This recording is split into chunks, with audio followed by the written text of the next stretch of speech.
কেউ আপনার নিজের লোক না। নিজের লোক যদি সকলের যদি নিজের লোক হয় তাহলে ঠাকুর হলেন আমাদের সবার নিজের লোক।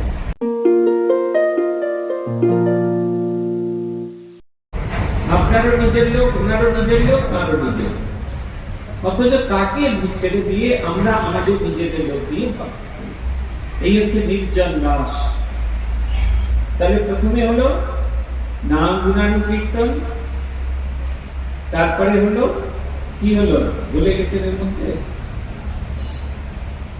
সাধু সঙ্গ, 3 হচ্ছে নির্জন বাস, 4 হচ্ছে আমরা বস্তু বিচার করা, কি জিনিস আমাদের সঙ্গে যাবে, কোন জিনিসটা আমার সঙ্গে যাবে সেইটুকু শুধু ধারণা করা।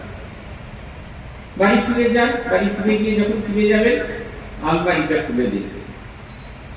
আপনার যে বাড়ির যে আলমারিটা আপনি ঘুমিয়ে পড়েছেন দেখেছেন, একটু আলমারিটা খুলে দেখবেন, দেখবেন ওখানে অনেক জামা কাপড় আছে যেগুলো আপনি ব্যবহার করেন না, পড়তেও ইচ্ছা করে না, অথচ সেগুলো কেনবার জন্য কি পাগলামি ছিল আমাদের একটা সময়, কিনতেই হবে। বস্তু বিচার করতে থাকুন, কি আপনার সঙ্গে যাবে, আপনার কর্ম কর্মফল আপনার সঙ্গে যাবে, সুকর্ম যাবে, দুষ্কর্ম যাবে। কর্মফল অনুযায়ী পরবর্তী জন্ম নির্ধারিত হবে, কর্মফল অনুযায়ী পরবর্তী জন্মের ভোগ হবে।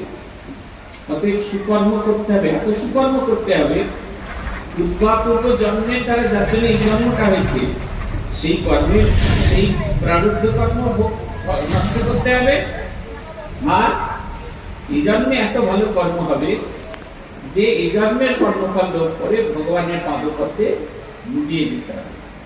তাহলে শ্রীরামকৃষ্ণ দেবের জীবনের 4টি জিনিস এইটা, আর 2টো জিনিস কি, একটা হচ্ছে ব্যাকুলতা, আর একটা হচ্ছে বিবেক বৈরাগ্য।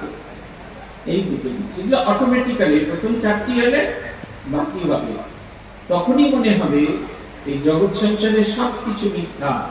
ব্যাকুলতা